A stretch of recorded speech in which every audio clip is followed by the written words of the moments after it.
Nós já vimos as definições de direção, de benéficos e maléficos, e agora vamos ver sobre sexo e cores. Tá? Veja bem,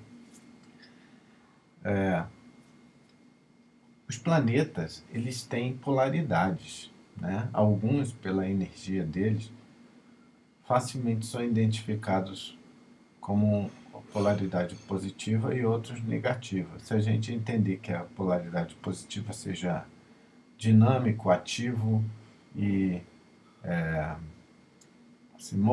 iniciador do movimento, né?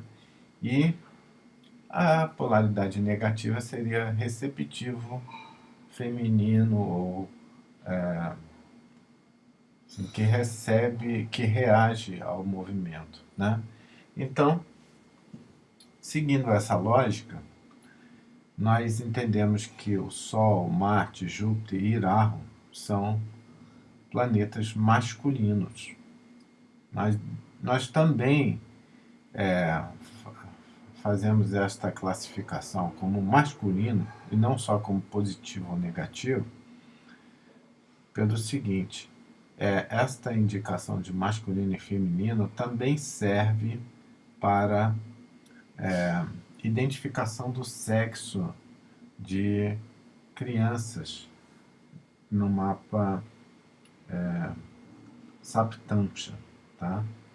Existe uma técnica para identificar o sexo da criança, né, de cada filho, pelo mapa Saptamsha, tá? E aí, os planetas femininos são Lua, Vênus, Saturno e Queto, tá? Mercúrio também, né? Mas Mercúrio, ele pode, como nós vimos, ele pode se tornar maléfico ou benéfico de acordo com os planetas que ele está conectado. Da mesma forma, ele é influenciado, né? Então, Mercúrio ele é variável, pode ser dependendo da posição, de como ele está influenciado no mapa, ele pode estar influenciando como masculino ou como feminino, tá? No caso de Saturno e Queto, tá? Saturno e Queto são femininos, mas eles têm uma conotação de neutralidade, tá? Então, não é o caso do Mercúrio, que a gente diz bissexual, mas não estou querendo dizer bissexual no sentido de opção sexual, como as pessoas estão declarando por aí na época atual, tá?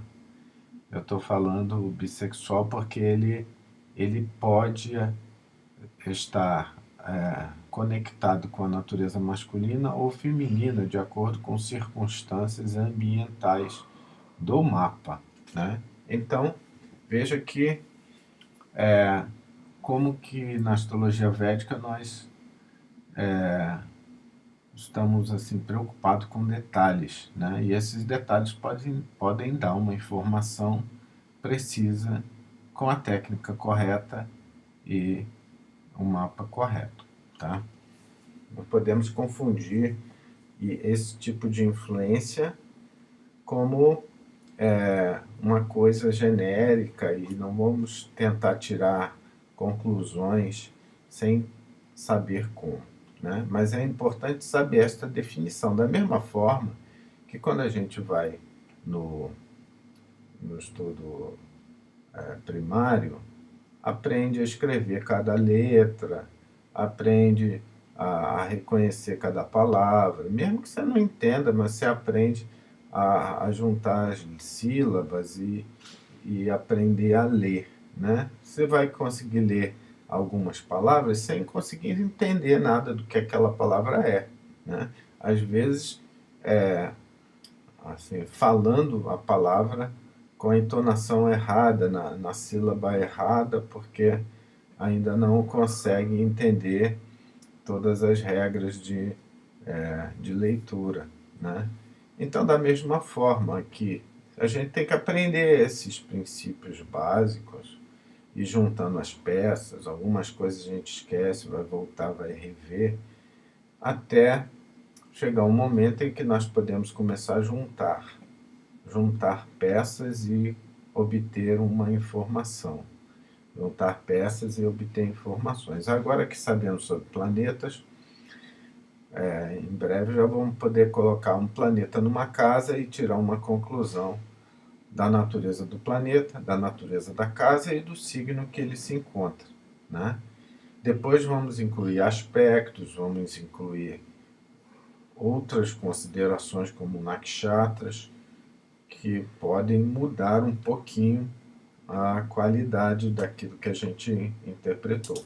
Tá? Então veja como é um trabalho gradual. Não adianta tentar dar saltos. Você vai tentar dar saltos e aí você não sabe o sexo do planeta. Aí você vai querer aprender aquilo depois de um ano. Né? Você vai aprender que o Queto e o Saturno são femininos, mas não se aplicam ao mesmo caso de Lua e Vênus. Eles são um feminino assim muito mais pro, assim, se fosse falar em termos sexuais, mais pro monge, né? Tipo, tem duas monjas que são femininas, são monjas, mas estão abstêmias, fizeram o voto de castidade e não estão assim com a sexualidade ativa. Então, o Saturno e Queto, eles passam esta imagem, tá? Não quer dizer, não vai tentar colocar rótulos nas pessoas com isso, tá? Mas Saturno e Queto em relação à sexualidade tem a polaridade, né? Nós podemos acrescentar esse tipo de observação, tá? Agora vamos passar para as cores. Cada planeta também vibra numa certa cor. E nós sabemos pela cromoterapia que certas cores influenciam acalmando, excitando, que são benéficas para certas coisas e maléficas para outras coisas, né?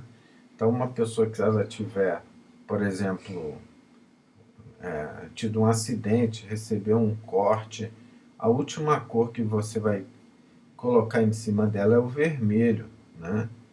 Porque a cor vermelha vai ter a natureza de inflamação, né? Isso é conhecido independente do conhecimento da astrologia, mas o conhecimento da astrologia já faz associação da cor vermelha com Marte e com Sol, né? Tá? Sendo que aqui, olha bem, no texto eu coloquei o Sol como vermelho mais escuro e o Marte como um vermelho mais claro, mas alguns textos colocam o contrário. Então cabe a cada um seguir o texto que achar melhor. Aqui está uma sugestão, tá? Mas pela natureza do Marte, do Sol, que são planetas de natureza do elemento fogo, que estão associados na natureza de guerra, a energia da raiva, da impulsividade, agressividade, né? Esse tipo de energia não é muito bom, não vai acalmar ninguém, né? Ele vai excitar as pessoas mais do que acalmar, né? Tá? Então, é interessante a gente entender essa associação. Por outro lado, a Lua, né? A Lua, ela tem a cor da Lua é a cor branca, né? Então tá aí o branco para a Lua, né?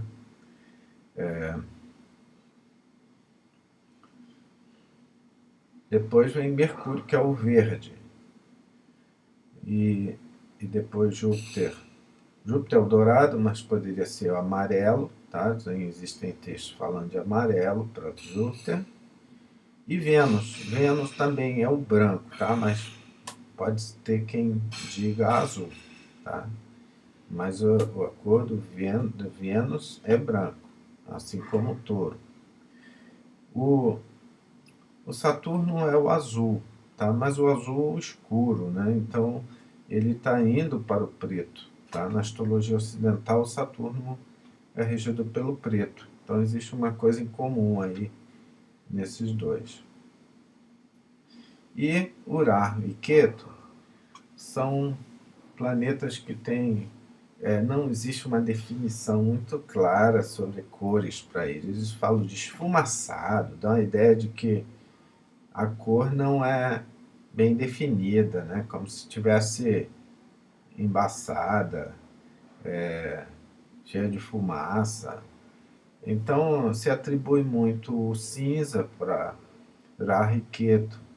E também se fala em cores variadas. Talvez a característica principal das cores de Rahu e Ketu sejam cores que não sejam puras, né? Que passam a ideia de que sim, há uma contaminação, tá? Entende? Seja ela qual for, pode ser amarelo, vermelho, mas você vê que ela tem algum resíduo de outras cores manchando, né? Essa é a ideia principal de Rahu e Ketu, tá? E para que a gente precisa saber sobre as cores para cada planeta? Tá? Em cada planeta também rege uma pedra, tá? Se a gente for escolher uma pedra, existem umas pedras especiais para cada planeta, né? O Sol é o rubi, a Lua é a pérola, Marte é o coral. E existe uma associação das cores para, para pedras também. Se você for escolher uma pedra substituta, você vai procurar a substituição pela cor, né? Entende? Então, em outro momento vamos falar sobre pedras, né? Mas se nós fôssemos usar a cromoterapia, nós poderíamos usar a cromoterapia baseado na astrologia, sabendo que uma pessoa precisa de uma determinada cor para equilibrar o seu mapa. De acordo com o mapa, nós vamos chegar a essa conclusão. Tá? Então, vamos finalizar aqui. Depois nós continuamos.